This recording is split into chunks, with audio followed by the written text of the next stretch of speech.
कि किसी ने किसी की जमीन दबा ली और फिर जमीन दबा के भी मुकदमा लड़ रहा है। यानी ये नहीं कहता कि मैंने हाँ जमीन दबाई है, मैं गलती पर हूं, उस पर भी मुकदमा लड़ रहा, नहीं मैं सही हूं। ये जिहालत।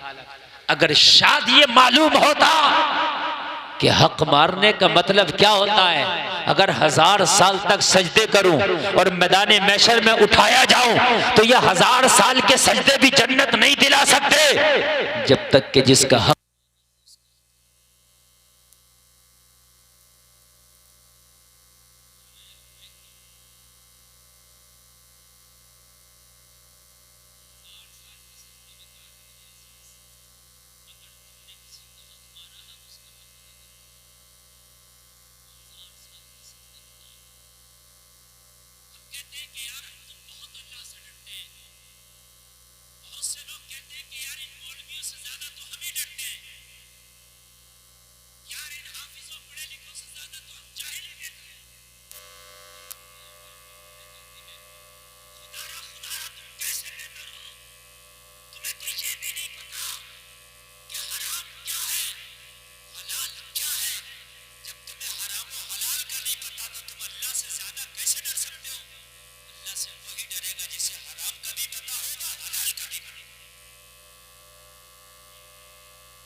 ना नमाजें काम आएंगी, ना रोजा काम आएगा, ना तिलावत कुरान काम आएगी। मैदान महशर में ये हक वाले दामन पकड़ के खड़े होंगे, तुझे घसीटा जा रहा होगा अल्लाह की बारगाह में। वो कमजोर कह रहा होगा जिसका तू हक मार के गया होगा, वो खड़ा होगा जिसकी तूने मैन छाटी होगी, वो खड़ा होगा जिसका तूने घर में से जो है हिस्सा नहीं दिया होगा, वो खड़ा होगा जिसका माल मार के गया होगा, वो खड़ा होगा जिसे दुनिया में तूने हाथ से तकलीफ दी होगी, वो खड़ा होगा जिसे ज़बान से तकलीफ दी होगी। या अल्लाह उस पर मेरा हक बनता है। लोगों जरा गौर करो, रब फरमाएगा फरिश्तों इनके हक दिलाओ। अब यहां जमीन काटी है आपने, तो वहां जमीन तो लेके जाएंगे नहीं जो बदले में जमीन दे दें आप। देखो शोर ना मचाओ, जिसे नहीं आना है तो वो नहीं आएगा, और जिसे आना है वो रुकेगा नहीं, ठीक है। और सबको पता है कि मैं आ गया और मैं ओरिजिनल बैठा हूं, ऐसा भी नहीं कि कमेटी वाले लोकल को ले आए, ऐसा भी नहीं। तो मैं जब बैठा हूं तो अब जिसे सुनना है वो आएगा। और मेरे अंदर ये चीज है कि आप में से आधे भी लोग चले जाएं तो जितनी मेहनत से और जितना मुझे बोलना, इसलिए कि मैं यहाँ आना था, मैंने वादा किया था, मेरा वादा हो गया। अब मैं अगर कम मेहनत से भी बोलूं तो कोई टेंशन नहीं, मेरा आने का वादा था। अब कैसा बोलना है ये मेरे ऊपर है, लेकिन अल्लाह उसका रसूल जानता है। बोलने का मकसद ये है, इतने मजमे में से अगर 10 लोग भी बात पे अमल कर ले तो जलसे का मकसद हासिल हो गया। आज तकरीर सुने आप, और मैं तकरीर कर रहा हूं। मैं एक बुजुर्ग से किसी ने पूछा कि हुजूर ईमान क्या है, तो कहा अदब का नाम ईमान है। काय का नाम? अदब। कहा हुजूर अदब क्या है? कहा तमाम हुकूक की अदायगी का नाम अदब है। समझ लें भाई, ईमान की डेफिनेशन समझ लें। कहा हुजूर ईमान क्या है? कहा अदब का नाम ईमान है। कहा अदब क्या है? कहा तमाम हुकूक की अदायगी का नाम अदब। आज तकरीर का मौजू बड़ा बेहतर पकड़ लिया मैंने, यकीन करना। हाँ, अब जो मैं बोलना चाहता हूँ इसके ज़िम्न में बहुत सी बातें बोलूंगा। हमारे मिंबर पे आप माशाल्लाह देख रहे हैं तलबा कराम उलमाए कराम तशरीफ रखते हैं। हमारे जामा मस्जिद के इमाम साहब क़िबला हज़रत अल्लामा मौलाना मोहम्मद अहमद साहब क़िबला तशरीफ रखते हैं। ये दीगर मेरे दाएं बाजू की तरफ बाएं बाजू की जानिब बैठे, ये सब काबिल कदर है, काबिल तकरीम है। इन सबको मेरी तकरीर सुनने की ज़रूरत नहीं है, लेकिन इनका यहाँ बैठना बाइस बरकत है और इनको बैठने का भी सवाब मिलेगा। मौजू जो मैं लेकर चल रहा हूँ ना, अल्लाह करे कि मुझे याद रहे। अब उधर से शोर मचेगा, इधर से शोर मचेगा, मैं भूल जाऊंगा, क्योंकि तकरीर आज तक मुझसे रटी हुई नहीं हुई। मैं जितनी तकरीरें करता हूँ वो तकरीर मजमे से चिपक के करता हूँ, मजमा मेरी तरफ मुतवज्जे रहता है और मौजू के हवाले से और उसके ताल्लुक से मैटर जहन में आता रहता है, बातें आती रहती है और मैं बोलता रहता हूँ। समझ रहे हैं? हाँ, अब तवज्जो फरमाएं, अब बिल्कुल मोहब्बत से सुनिएगा, और अगर कोई नहीं सुनेगा तो यकीनन अपना बहुत नुकसान करेगा। एक जुमला मोटा सा मैंने आपको बोल दिया अभी कि आप 9 टाइम की नमाजें पढ़ लो, रोज मस्जिद हरम में नमाज पढ़ो, मदीने शरीफ में नमाज पढ़ो, रोज रोजा रखो, पूरे दिन में और पूरी रात में कुरान रोजाना खत्म करो। कितना नेकी का काम है। हक मार के गए हो जन्नत नहीं मिलेगी। अगर कोई पूरी दुनिया का मुफ्ती कह दे तो भाई साहब जो चाहो मुझे सजा दे दो, अगर हक मार के गए हो तो जन्नत नहीं मिलेगी। ये 9 टाइम की नमाज है। तुम कहोगे मौलाना फिर कहाँ जाएंगी, ये काबे का हज कहाँ जाएगा, और फिर ये कुरान की तिलावत कहाँ जाएगी, ये रोजे कहाँ जाएंगे, क़याम कहाँ जाएंगे, ये सदक़े कहाँ जाएंगे, ये अल्लाह अल्लाह कहाँ जाएगी, तो वो भी सुनो ये कहाँ जाएगा, ये सुनो कहाँ जाएगा। मैदान महशर होगा, ये हक वाले दामन पकड़ के खड़े होंगे, मौला हमारा हक नहीं दिया था इसने, मौला हम कमजोर थे, ये दबंग था, या अल्लाह इसके पैसे में भी ताकत थी, इसकी बात में भी ताकत थी दुनिया में। जब बात पंचों में आई थी तब भी इसी किसी कही गई, जब बात केस कोर्ट कचहरी की आई तब भी यही जीत गया था। हम तो कमजोर थे, लेकिन मेरा मौला तू तो कमजोर नहीं है ना, ए मेरे रब तू तो कमजोर नहीं है ना, तू तो अलैहिस्सलाहु बिअहकमिल हाकिमीन है। रब हमारा हक दिला, रब वो है पाई पाई का हक दिलाएगा। आज दुनिया में कहता है दबंगई दिखा के, आज दुनिया में बदमाशी दिखा के कहता है और तुझसे लिया जा तो ले लेना, खुदा की कसम ये गरीब दुनिया में तो आह भर के रह जाएगा, हाँ नहीं ले सकता, मगर मरने के बाद तू तो तू देगा, तेरा बाप देगा, तेरा बाप भी अगर मार के गया होगा ना किसी का, वो भी देगा, तू तो तू इसलिए देगा कि दिलाने वाला खुदा होगा। हक ना मारो यारो किसी का, किसी का अगर हक आ भी गया ना तो प्यार से दो, वो ना ले तो उससे मोहब्बत से दो, जबरदस्ती दो, अगर ऐसे ना ले तो जबरदस्ती दो। भाई तेरा हक है ये, तुझे लेना है। क़यामत का दिन होगा, अल्लाह फरमाएगा फरिश्तों जरा देखो ये किस किस का लेके आया, वो सब तो खड़े हैं ना, कितना लेके आया। अच्छा पूरा बैलेंस, वो शीट बैलेंस उन्होंने फरिश्तों ने तैयार कर रखी होती है। 2 फरिश्ते अल्लाह ने पहले ही मुकर्रर कर दिए कांधे पे, जरा पूरा तैयार तो करो इनका रजिस्टर, कितना करके आया घपला, किसका मार के आया, किसके लेके आया, तो पूरी चार्जशीट यहाँ तैयार हो गई है और मैदान महशर में बस पेश की जाएगी। तैयार तो यहाँ हो रही है, ये तो तैयार हो रही है, तो वहां नहीं होगी तैयार, आपका जो वहां होना सिर्फ हो गई, वहां सिर्फ पेश करना, बिल पेश किया जाएगा। मौला ये इतना इतना, अल्लाह फरमाएगा अब इनका दिलाओ फरिश्तों दो। तो ये जमीन किसी की मार के गया तो वहां जमीन तो लेके नहीं जाएगा, पैसा मार के गया तो पैसा तो लेके नहीं जाएगा, फिर क्या देना है।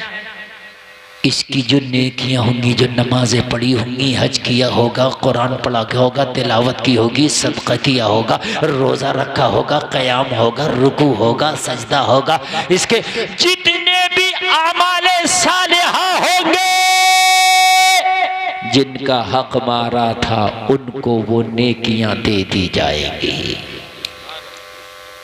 ये हक दिलाया जाए। और इस जलसे में बैठने वालों, अगर तुम्हारा हक किसी ने मार लिया और उसने नहीं दिया है तो ज्यादा गमगीन ना होना, वो मिलेगा जरूर, लेकिन ऐसी जगह मिलेगा जहां तुम्हें ज्यादा जरूरत होगी। महशर में जरूरत यहां से ज्यादा होगी। यहां इतनी जरूरत नहीं है मेरे भाई जितनी वहां होगी। यहाँ की तो 50, 60, 70, 80 साल जिंदगी यार गुजरी जाएगी, लेकिन खुदा की कसम वहां तो जिंदगी का कोई लिमिट और सीमा ही नहीं है। तो वहां बड़ी जरूरत, वहां मिलेगा। फरिश्ते अर्ज करेंगे मौला जितनी नेकियां थी सब दे दी, कर्जा अब भी रह गया।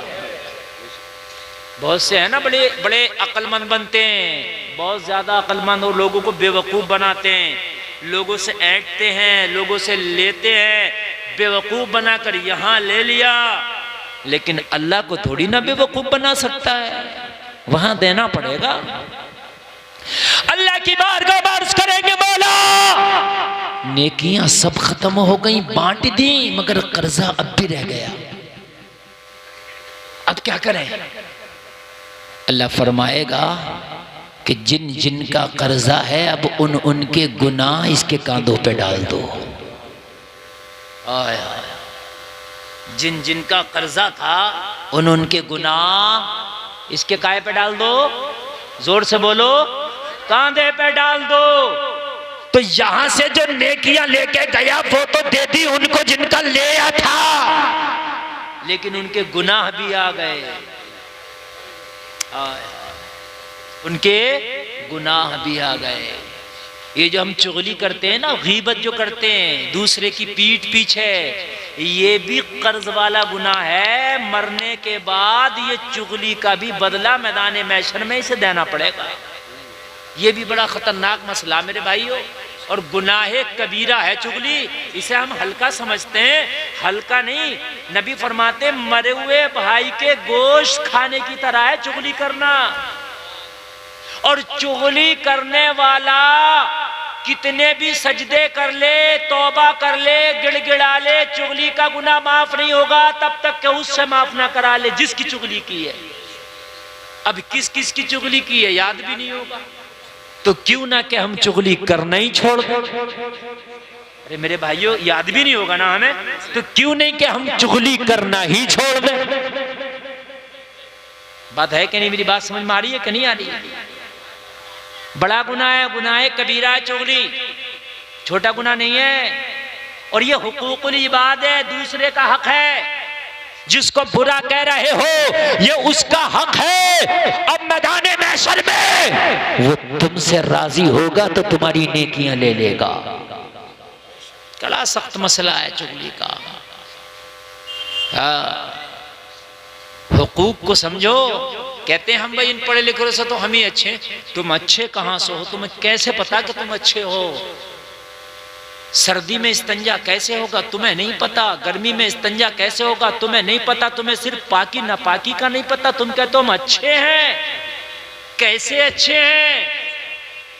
अगर तुम्हें पाकी नापाकी का नहीं पता तो तुम नापाक रहोगे, पाक भी नहीं हो सकते, अच्छे कैसे हो? खाली जबान से तो यजीद भी कहता था हम अच्छे हैं, फिरौन भी कहता था हम अच्छे हैं, शद्दाद भी कहता था हम अच्छे हैं, मगर अच्छे वो हैं जिसे अल्लाह कहता है कि ये अच्छे हैं।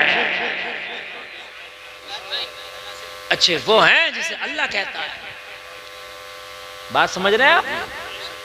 आपने सुना होगा, मैं वाकया नहीं सुनाऊंगा मगर इशारा करूंगा। कारी साहब तवज्जो फरमाएं आप लोग मुकम्मल तवज्जो करें आज, क्योंकि मेरा मौजू खुशक है ये। और खुशक मौजू में जो है ना बड़ा दिल वाला ही बंदा रुकता, कलेजे वाला ही रुकता है। हमें तर जो मौजू होता है ना जरा, तो उसमें नमक मिर्च वाला जो होता है ना, तो वो आदमी खाली मुली भी बैठा रहता है। लेकिन ऐसे मौजू में ना शैतान नहीं रुकने देता। शैतान को पता होता है इसने रुक लिया तो इसकी तो यार आखिरत बन जाएगी। ये मौलवी तो इसको यार आखिरत संवारने में लग गया, चलो उठा के लेके चलो। किसी को सर्दी के बहाने से, किसी को इस्तंजा के बहाने से, किसी को किसी बहाने से, मगर आज लाहौल पढ़ देना और अपने दिल से कह देना आज नहीं जाऊंगा। रूह की ग़िज़ा तो आज के जलसे में मिली है, आज नहीं जाना। गौसे आदम के अब्बू ने जो सेब बहता हुआ खाया था, क्या वो बेवकूफ थे जो 12 साल तक बाग रखाया था बदले में? आप मुझे बताएं। और एक बात और सुन लें, ये मुफ्ती आने के नाम बैठे हैं, आज एक आपको और बात बतलाऊं मैं। जो गौसे आजम के अब्बू जी ने सेब खाया था वो जायज था खाना उनके लिए।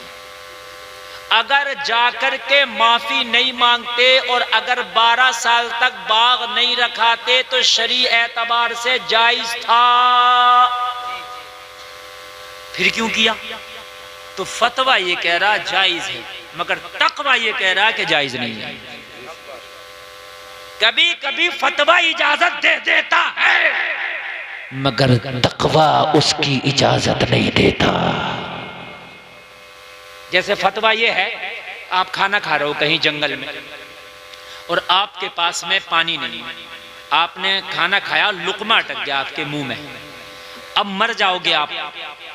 अब किसी के पास शराब है तो इतनी शराब पीना जायज है फतवे की रोशनी में जितने से वो लुकमा नीचे चला जाए। बात समझ में आ रही कि नहीं? क्योंकि पानी है नहीं आपके पास। लेकिन तकवा अब भी यही कह रहा है कि इसे हाथ ना लगा तो बेहतर है, चूंकि वो सेब मिल्कियत से खारिज हो चुका था। मेरा साबुन है, मैंने लगाया, घिसते घिसते उसकी किरच रह गई, फिर क्या करते हैं, उसको फेंक देते हैं, तो वो मिल्कियत से हमने खारिज कर दिया। अब अगर किसी ने उठा के उस किरच को इस्तेमाल कर लिया तो उसके लिए जायज है, वो मिल्कियत से खारिज कर दिया था हमने। मैंने चना लाया, चना फटका, अब उस फटकन में छिलकों में 2-4 चना चला गया, चला ही जाता। अब वो मैंने छिलके बाहर फेंक दिए, किसी ने बीन के वो चना खा लिया, जायज है, इसलिए कि मैंने मिल्कियत से छिलकों के साथ खारिज कर दिया था। बात समझ में आ रही है? मैंने आपसे भूसा खरीदा, लेकिन कोई ऐसा भूसा नहीं जिसमें कि थोड़ा बहुत गेहूं ना हो। मैंने रकम दी है भूसा की, गेहूं की नहीं दी, लेकिन जो गेहूं है वो जायज है, इसलिए कि उसने, मालिक ने उस गेहूं को पहले ही मिल्कियत से खारिज कर दिया था। उसे पता है भूसे में जो भी है वो भूसा के साथ है। जो बाग से सेब गिर के आया था, वो बाग के जो दरख्त थे उसकी शाखें दरिया में थी। उन्हें पता था जो गिरेगा दरिया में वो मेरा है ही नहीं, चला ही जाएगा। उन्हें ना अब मिलना ना फिर मिलना। यार एक बात बताओ, दरिया में सेब गिरा, सुबह को उठ के देखेंगे तो वहीं रुका रहेगा? वो तो यार 10 किलोमीटर आगे पहुंचा होगा, तो वो तो उनको मिलना नहीं है। हाँ, जो जमीन पे गिर गया बाग की वो उनका है, वो वहीं रहेगा। बात समझ में आ गई? लेकिन ये तकवा है, नहीं नहीं मैंने सेब खा लिया है, माफी करा के मानूंगा। वो जलसा में आने वालों, एक हम है, कहीं बगैर दावत के हम खाना भी खा लिया करते हैं। क्या बात, खा लेते जी जाते। कैसे जायज हो जाएगा? मुझे बताया। मंजर इस्लाम से एक फतवा निकला। हुजूर अल्लामा आकिल साहब क़िबला मेरे उस्ताद मोहतरम और दीगर मुफ्तियान किराम ने कहा, जो अफ्तारी जाती है मस्जिद में रोजादारों के लिए, बगैर रोजादार उसको नहीं खा सकता, इसलिए कि वो रोजादार के लिए गई है। अगर हाँ उसकी नियत ये है कि रोजादार और बगैर रोजादार सब खाएं तो अलग बात है, लेकिन अगर रोजादार के लिए इफ्तारी है तो रोजादार ही खाएगा। हमने देखा है, नाम है इफ्तार पार्टी और खाते हैं बगैर रोजे वाले ज्यादातर। हक बात। मैंने खुद देखा नेताओं की इफ्तार पार्टी में, वो नेता जाते हैं जिन्होंने जिंदगी में कभी रोजा नहीं रखा। सही बता रहा हूँ। मैंने देखी मुलायम सिंह की इफ्तार पार्टी, रखा होगा कभी रोजा? बताया। और यानी कितने नेता बता रहा हूं। खुदारा अल्लाह से डरो यार, किसे धोखा दे रहे हो? क्या अल्लाह नहीं जानता कि तू किसकी रोजा पार्टी करा रहा? तू दिखावे कर रहा है ये। अरे अल्लाह से क्या खौफ बिल्कुल खत्म हो गया? कान खोल करके सुनो, जिस पे तेरा हक नहीं है वो एक लुकमा भी अपने हलक से नीचे ना उतरने दे जिस पर तेरा हक नहीं है। बेशक, सुभान। कान खोल करके सुने आप। साबिर अलाउद्दीन कलियरी ने 12 साल तक नहीं खाया। बेशक। कितने साल? कलियर भी खूब जाते हो, साबिर भी खूब करते हो, लेकिन अगर अपने गांव से निकलोगे आदलपुर से, कहीं ईख नजर आ गई तो गन्ना भी तोड़ लेते हो बगैर इजाजत के। जी जी। और तोड़ के खा के और फिर सोचते हो कि यार ये तो खाने की चीज थी, पीने की चीज थी। अल्लाह की कसम, खाने की हो, पीने की हो, ओढ़ने की हो, बिछाने की हो, किसी का भी माल हो, बगैर इजाजत तूने लिया है तो हराम है, हराम। बेशक बेशक। बात समझे आप? और जलसे में आने वालों, बुजुर्गों का हाल सुनो, बुजुर्गों की जिंदगी पे जरा नजर डालो, जिस पर हक नहीं फाकों पे फाके हो रहे हैं, मगर खुदा की कसम कभी हाथ नहीं लगाया, बेशक कभी नहीं लगाया। हमारे यहाँ तो ये होता है कि अगर शादी होती है ना तो इन्हें कितने लोग बगैर दावत के ही चले जाते हैं, खा लेते हैं। ना जाया करो यार, ना जाया करो। और एक बात और सुन लो आप, अगर कोई ये कहे ना यार मेरी दावत है मेरे साथ चल, मैं हूं तो कहना तेरी दावत है मेरी नहीं है। सही बात, हक बात। तेरी है मेरी नहीं है। यार तू तो मेरा दोस्त है, मैं हूं ना। हाँ तू है मेरा दोस्त है, लेकिन जब तूने मुझसे दोस्ती की थी और मैंने तुझसे दोस्ती की थी तो खाने की जिम्मेदारी शादी वाले ने थोड़ी ली थी। सही बात।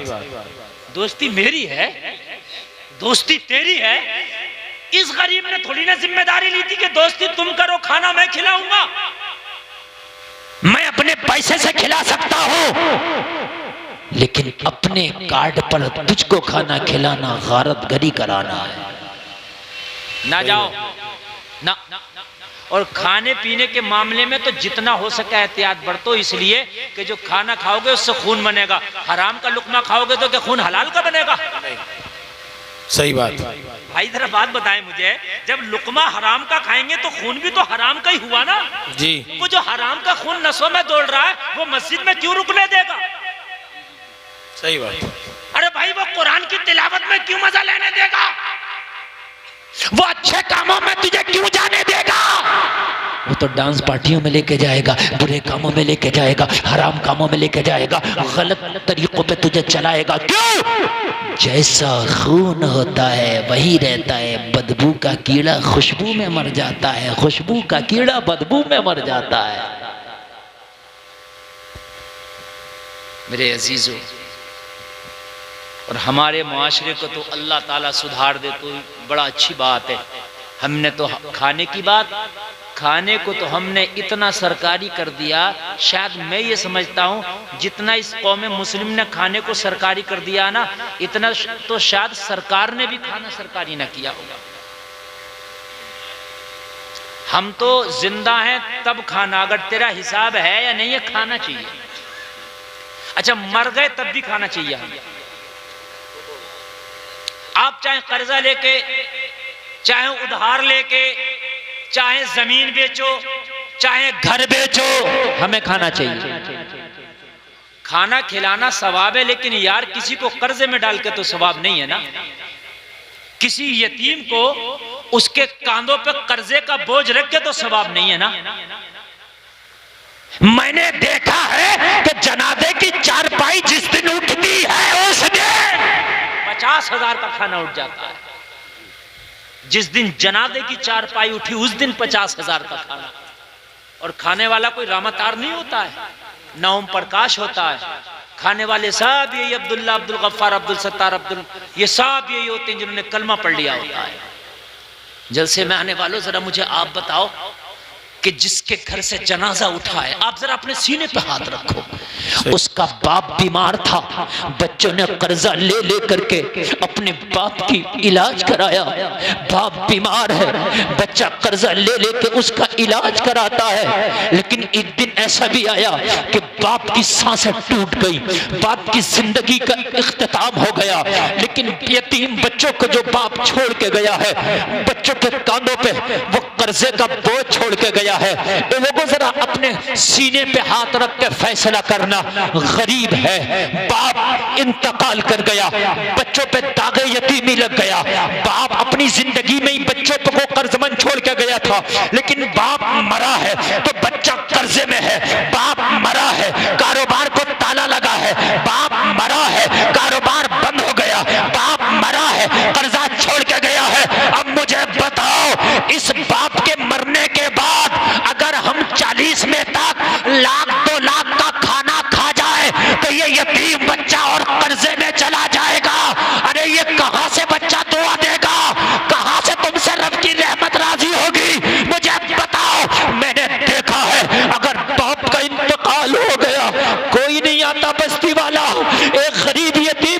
टेंशन ना लेना। बता तेरा बाप तेरे ऊपर कितना कर्जा छोड़ के गया है। तेरे ऊपर अगर 2 लाख का भी कर्जा है तो अभी अदलपुर के लोग मरे नहीं है, अदलपुर के लोग जिंदा है। 1000-1000, 2-2 500 रुपया करके हम चंदा करेंगे और चंदा करने के बाद यतीम तुझे कर्जे में नहीं रहने देंगे। तेरा कर्जा हम जिंदा लोग उतारेंगे, हम तुझे कर्जमंद नहीं रहने देंगे। तेरे बाप का साया उठा है लेकिन बस्ती वाले अभी मरे नहीं है, बस्ती वालों की गैरत मुर्दा नहीं हुई है। तेरा कर्जा हम उतारेंगे। अरे कितना अच्छा होता कि अगर बाप मरा है, उसकी कुछ जवान बेटियां हैं, घर जाके कहते टेंशन ना लेना ओ बेवा, तेरी जवान बेटियां हैं, तू परेशान ना होना, तू इद्दत के अंदर है लेकिन टेंशन ना लेना। अभी अदलपुर जिंदा है, अभी नामे मुस्लिम जिंदा है, अभी कलमा पढ़ने वाला जिंदा है।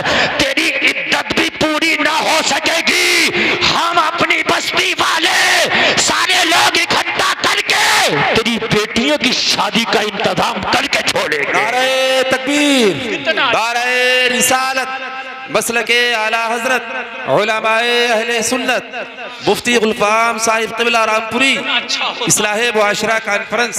नारे तकबीर। कितना अच्छा होता। देखो मरने वाले 3 कैटेगरी के हैं। एक तो मरने वाला अमीर मरता है, चलो उसके लिए कोई बात नहीं, अगर वो कर्जा में भी है तो अमीर है, उसका बिजनेस और कारोबार है, ठीक है, वो उभर जाएगा। एक मिडिल क्लास का है, अगर ज्यादा बोझ डाल दिया तो दब जाएगा, लेकिन उसको भी अगर हल्का सहारा आपने ना दिया कोई बात नहीं, लेकिन बोझ ना डाला वो भी संभल जाएगा। लेकिन एक गरीब है, आपने सहारा तो नहीं दिया, लेकिन जिस दिन बाप मरा था दूसरा दिन आया, बता तीजे में कितनी देगे बनेंगी, बता कितना गोश्त आएगा, बता कितना चना आएगा, 50,000 का खर्चा हमने दूजे वाले दिन बता दिया। लेकिन उस यतीम से ये ना पूछा बता तेरा बाप कर्जा कितना छोड़ के गया है, उस गरीब यतीम से ये नहीं पूछा बता तेरी कितनी बहनें जवान हैं, बता इस मरने वाले की कितनी बेटियां जवान है। होना तो ये चाहिए था कि जब तक इसकी बीवी इद्दत से न निकल सकी थी उससे पहले उसकी बेटियों के निकाह का इंतजाम हमने कर दिया होता। कौन करता है? नहीं करते। कौन करता है? नहीं करते। काश उस यतीम बच्चों के कर्जे का इंतजाम हमने कर दिया होता, नहीं करते। बल्कि हम कहते हैं कि ये बता कितना खाना बनेगा, और वो खाना जब बनाता है ना तो जरूरी नहीं जब वो पहले से कर्जे में था तो अब रात में कोई जिब्रील नहीं दे गए उसको पैसा। गरीब और कर्जा लेता है और कर्जा लेने के बाद में फिर वो खिलाता है, फिर वो दावतें करता है। हमें तो जब तक दावत ना हो ना हम तो फातिहा में भी नहीं जाएंगे, इसलिए कि हम तो फातिहा भी किराए वाली पढ़ रहे हैं। हाँ, हमारी दावत करेगा तो हम फातिहा में जाएंगे। अरे कितना अच्छा होता कहते मैं तेरे घर पे एक लुकमा नहीं खाऊंगा, हाँ मैं फातिहा में जाऊंगा, मैं जरूर फातिहा में जाऊंगा, इसलिए कि मेरा रिश्ता तेरे खाने से नहीं है, मेरा रिश्ता तेरा कोरमा से नहीं है, मेरा रिश्ता तेरी बिरयानी से नहीं है, मेरा रिश्ता तो उससे था जो मर के कब्र में चला गया है। क्या उससे इतनी भी मोहब्बत नहीं कि उसकी फातिहा में जाकर 2 हाथ उठा सको? हाथ जब भी उठाएंगे जब दावत होगी, और न फातिहा में भी नहीं जाएंगे। फिर लोग कहते हैं हजरत क्या करें, हमारे यहाँ का माहौल ही ऐसा है, अगर तू ना खाएगा खुदा की कसम जब खाना बचेगा और जब कोई खाएगा नहीं मैयत का खाना तो दूसरी मैयत में कोई खाना ही नहीं बनाएगा कि हमारी बस्ती में तो कोई खाता ही नहीं है यार, तो बनाए क्यों? लेकिन मर गए एहसास, हमारे अंदर का मुसलमान मर गया। लोगों, हमारे अंदर का मुसलमान बिल्कुल खत्म है, हम चढ़ती फिरती लाश है। अरे मुझे बताओ, अगर मरने से लेकर 40 में तक इसका 1 से 1.5 लाख रुपया अगर तुम खाने में ना बर्बाद किए होते तो शायद इसका कर्जा उतर जाता, शायद उतर जाता। और एक बात बताऊं, ये बहुत लंबा खाना तो शादी में भी नहीं आया। मैयत की बात कर रहे हैं, बहुत लंबा खाना लाएं। ये जो लंबी लंबी बारातें जा रही हैं, किसी आलिम से पूछ के आए, लड़की वाला अखलाकी तौर पे खिला दे तो अच्छी बात है, वरना लंबा खाना तो शादी में भी नहीं है। नबी फरमाते हैं शादी को आसान करो। हमने तो मैयत को हार्ड कर दिया मियाँ। अभी एक जगह मैयत हुई, 8 भगोने खत्म हो गए मैयत वाले दिन, दोबारा बना खाना। लोगों, ये है मेरी कौम, दोबारा बना, और खा के गए दोबारा भी, जैसे इनके बाप का कोई कर्जा आ रहा था, ऐसे खा के गए। यानी खत्म हो गया खाना, दोबारा बना, और फिर भी दोबारा ये बगैरत दम खा के गए। फिर हम कहते हैं कि यार एहसास मर गया, मैयतों के खाने खाते फिरते और फिर सोचते हो एहसास भी जिंदा रहा है? वो खिलाने वाला तो चलिए खिला रहा, लेकिन तू किस दिल से खिला रहा है?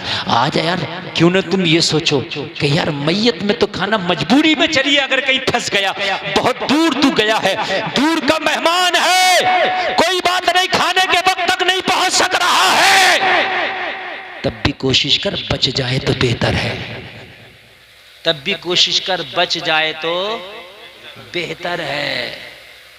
इसलिए कि शादी जो होती है इंतजामात पहले से होते हैं, मैयत का कोई इंतजाम पहले से नहीं होता। लेकिन हमारे यहाँ तो मैयतों के खाने भी बड़े लंबे हैं, आराम बड़े लंबे हैं। 70 किलो उड़द तीजे में, हाँ ये एक शादी है, एक शादी में, और जलसे में आने वालों, ये खुद से तुम्हें अपनी इस्लाह करना होगी। गांव पे ना जाओ, गांव क्या कर रहा, खुद कसम खाओ मैंने नहीं खाना है, पका कितना पकाएगा, मैंने नहीं खाना है।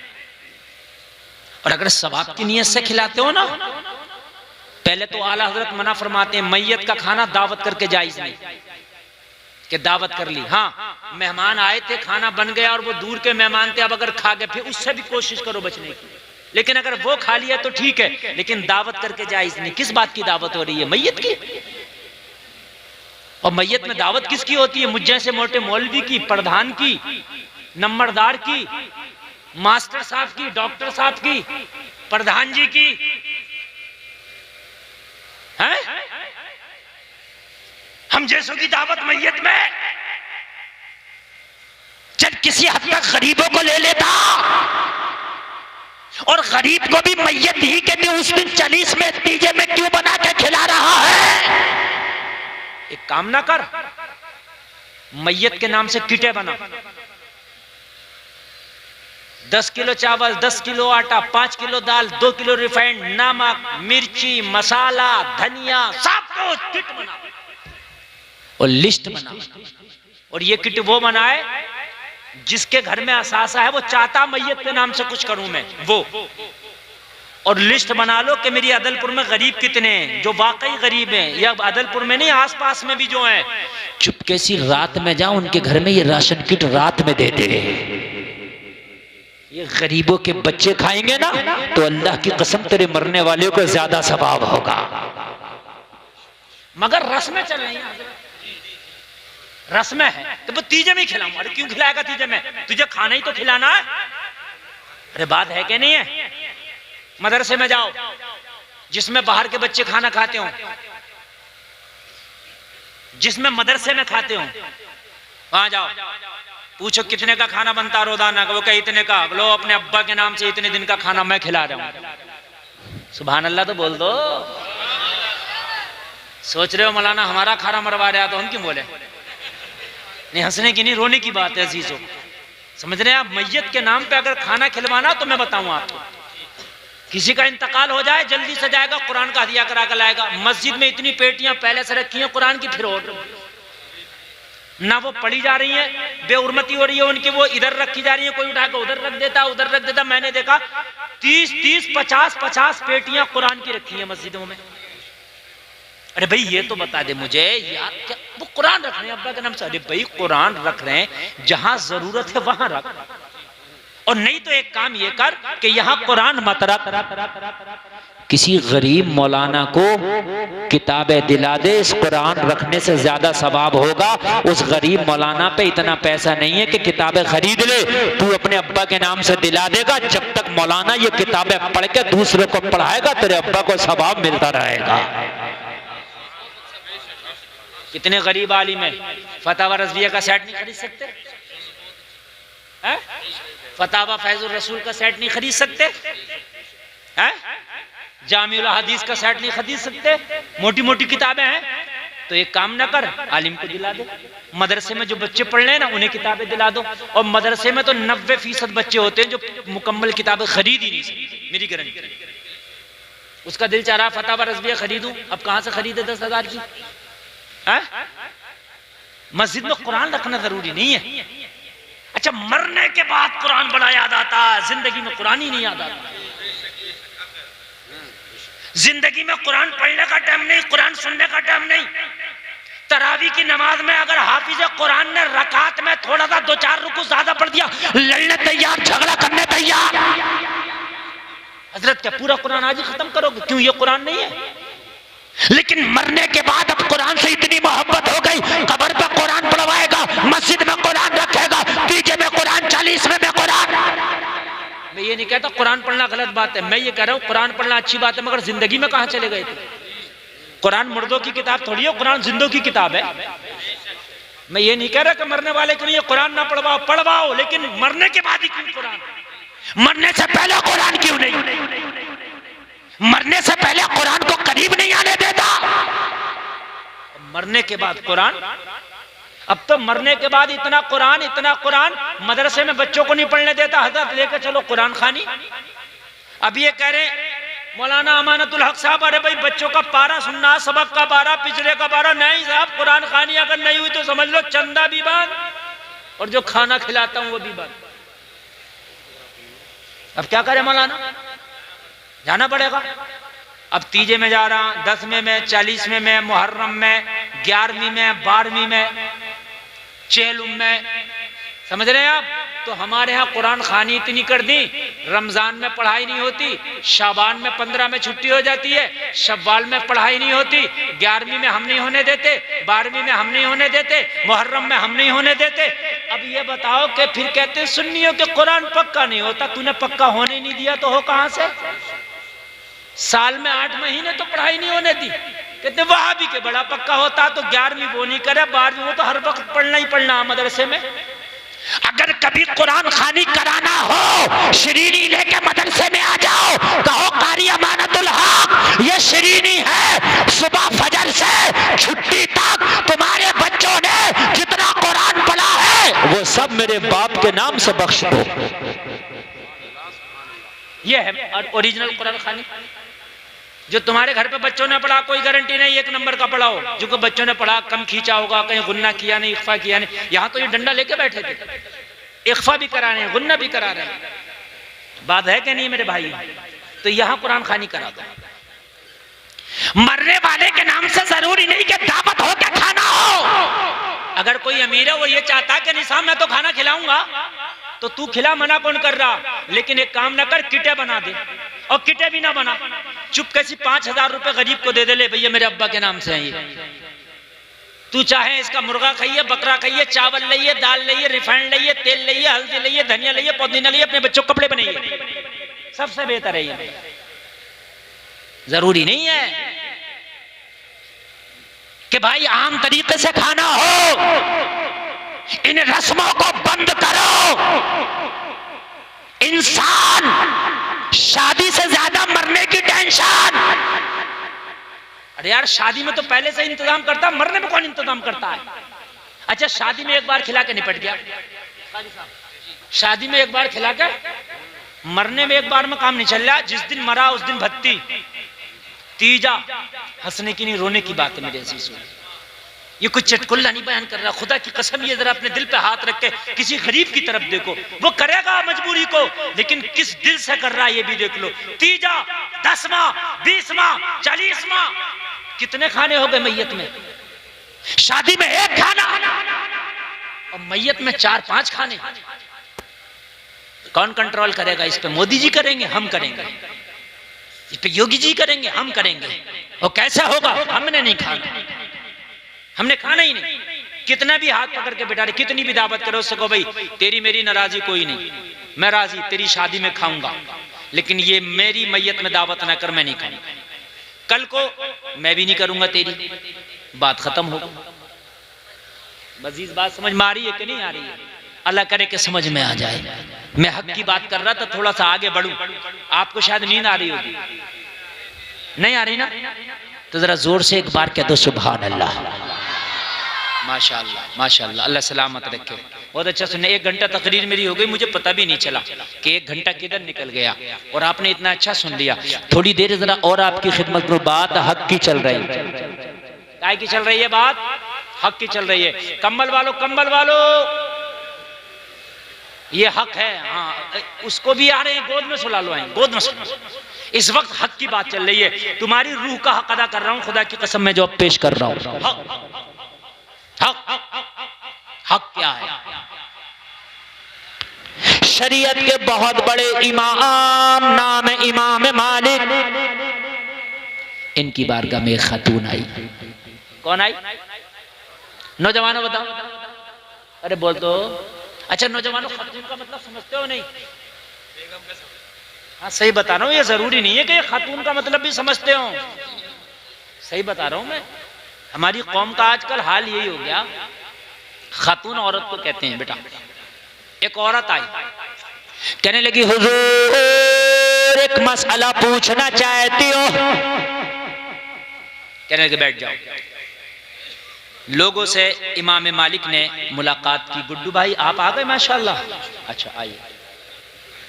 तो तवज्जो फरमाएं, मेरे एक एक जुमले पे तवज्जो करें, एक एक जुमले पे, एक एक जुमले पे तवज्जो करें। ये गुड्डू भाई मुझसे बड़ी मोहब्बत करते हैं असल में। मैं जब आया ना, मुझे देख के एकदम इनका हाल ये था ना, जैसे मैं आपको नहीं बताऊं इनकी खुशी का आलम क्या था। हाँ दीवाना बात। कह रहे हजरत यकीन करना, जिंदगी की तमन्ना थी आपको देखना, आज तमन्ना पूरी हो गई। मतलब बे इंतहा खुशी थी इनकी, इसलिए इनका चेहरा मुझे याद हो गया। अल्लाह सलामत रखे। और मैं खुश होता हूँ, लोग हीरो हीरोइन से मोहब्बत करते हैं, लेकिन कुछ नौजवान ऐसे हैं कि वो आलिमों से मोहब्बत कर रहे हैं। अल्लाह सलामत रखे। हम तो गुनाहगार हैं, हम तो किसी काबिल नहीं। अरे माशाल्लाह, अल्लाह सलामत रखे। हमारे चाचा दूसरे गांव से अकेले आए, कह रहे हैं तो आपके लिए मोहब्बत में आया हूं। हम तो बड़े गुनाहगार हैं, लेकिन हाँ आपने एक आलिम से मोहब्बत की है। मैं गुनाहगार जरूर हूँ, लेकिन एक आलिम से मोहब्बत करने का आपको बदला जरूर दिया जाएगा। अब जरा सुने, मजा बहुत आएगा। जितनी तकरीर आगे बढ़ेगी मेरी गारंटी है मजा आएगा। अगर आपको मजा ना आए, फुरकान साहब ने तारीख ली थी, फुरकान साहब को पकड़ लेना। कहाँ है? किसने तारीख ली? फुरकान साहब ने। हाँ पकड़ लेना फुरकान साहब को। मजा ना आए तो, मजा आए तो दुआएं देना फुरकान साहब को। कहने लगी हुजूर मसला पूछना। कहने लगे बैठ जाओ। बैठ गए। लोगों को निपटाया, जब तन्हा हो गए, चादर बीच में जैसे ये शामियाना है, उधर वो खातून बैठ गई, इधर शरीयत का इमाम बैठ गया। सुभान अल्लाह। ऐसे पीर के पास अपनी घर की खवातीन को ना भेजो जो बेपर्दा उन्हें मुरीद करता हो, बेपर्दा तावीज देता हो, बेपर्दा सर पे हाथ रखता हो। समझे? सरकार मुफ्ती आदम हिंद की बारगाह में कोई औरत आती ना, और अगर तावीज, वैसे तो बुर्के पर्दे में ही आती, लेकिन तावीज लेने के लिए भी अगर ऐसे हाथ बढ़ा देती ना, तो डांटते, कहते तावीज लेने आई है या मुझ बूढ़े को अपना हाथ दिखाने आई है। हाथ इस तरीके से करती, ऐसे ये ऐसे करके कपड़े में करके, तब तावीज मिलता। ये है तकवा, ये है शरीयत। हमारे यहाँ तो मेलों ठेलों में तुम देखो, मर्दों से ज्यादा औरतें, औरतों से ज्यादा मर्द हैं। कव्वाली हो रही है, जवाब देने वाली भी है, जवाब देने वाला भी है। हु हल्ला हो रहा है, क्या हो रहा है? दादा मियाँ का उरस हो रहा है। उरस नहीं हो रहा, जहन्नम की तैयारी कर रही है ये। मेरे अजीजों, बड़े अफसोस के साथ ये बात कहना पड़ रही है। कहने लगी बैठ जा। इमाम मालिक ने बिठा दिया। अब जरा एक एक जुमला मेरा बड़ी गौर से सुन लेना। ये तकरीर ज्यादा देर लंबी नहीं होने वाली है, लेकिन जो होने वाली है बड़ी खास होने वाली है। बैठ जा। बैठ गई। उधर चादर की आड़ में, पर्दे की आड़ में वो खातून, इधर इमाम मालिक। मैं मुबारकबाद पेश करता हूँ कमेटी वालों को, बड़ा अच्छा इंतजाम किया है इन्होंने औरतों के लिए। उधर स्क्रीन लगा के रखा है, मुकम्मल पर्दे का इंतजाम करके उनके सुनने का इंतजाम किया है। मेरी बड़ी तबीयत खुश हुई माशाअल्लाह। वो जो सुन रही हैं वो मुकम्मल पर्दे में सुन रही हैं। अल्लाह सलामत रखे। और मुझे नहीं पता था आदलपुर के लोग इतना अच्छा सुनते हैं, वरना मैं कई साल पहले यहाँ तारीख दे देता। यकीनन बहुत अच्छा सुनते हैं। रात का जनवरी का महीना है और 1 बजा है, और अभी ना कोई हटने तैयार है, न कोई सोने तैयार। अल्लाह सलामत रखे। बहुत अच्छा सुन रहे हैं आप। और इतना कामयाब जलसा भी नहीं होता जितना आज का मैं जलसा कामयाब देखता हूँ, यकीनन बहुत कामयाब है। कहने लगी हुजूर मेरा मसला थोड़ा सा निराला सा है। बता बता खातून क्या मसला? कहने लगी हुजूर मैं एक बड़ी गरीब खातून हूं, ठीक है, मैं सूद का काम करती हूँ, सूद जो होता है वो काटती हूँ, समझ रहे हैं? सूद, उसको काट करके बाजार में बिकवा करके अपने घर की रोजी रोटी चलाते, ठीक है। पहले जमाने में आपने भी देखा कोई चरखा चलता था, उससे कहने लगी हुजूर जब रात हो जाती है तो छत पे जाके मैं चरखा चलाती हूँ, सूद काटती हूँ। क्यों? कहा मेरे घर में चिराग नहीं है, गुर्बत की वजह से। रात में जब चांदनी निकलती है तो उसके अक्स में मेरा काम होता है।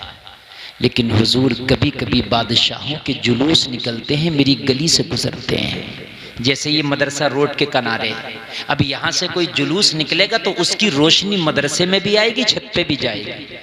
कहने लगी हुजूर जब बादशाहों के जुलूस निकलते हैं तो उसमें फानूस बरदार भी होते हैं, शम्मा बरदार भी होते हैं, मशल बरदार भी होते हैं, उनकी रोशनी मेरी छत पे आती है। और जिस दिन जुलूस निकलता है उस दिन काम की रफ्तार बढ़ जाती है, क्योंकि रोशनी ज्यादा होती है।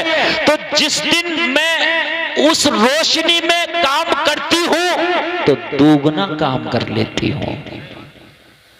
कितना कर लेती हूँ? चूंकि जाहिर सी बात है जब रोशनी कम है तो धीरा होगा और जब रोशनी ज्यादा है तो तेज होगा।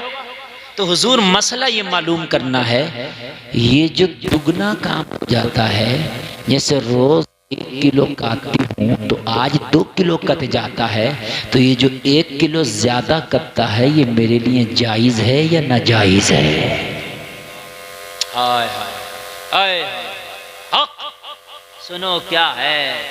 कहने लगी हुजूर इसलिए कि जिस रोशनी में मैंने आज ज्यादा काटा है उस रोशनी पे मेरा हक नहीं था, वो तो बादशाहों की रोशनी थी, उसमें ज्यादा काम हो गया, तो ये ज्यादा मेरे लिए जायज या नाजायज?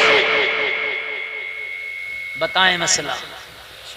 हम तो पूरे के पूरा डकार गए, मसला भी नहीं पूछा किसी से। बेशक और सोचते हैं ये तो हमारे अब्बा का था, पूरा डकार के सोचते हैं। और सुनो, तुमने खाली कलमा पढ़ लिया, इसका नाम इस्लाम नहीं।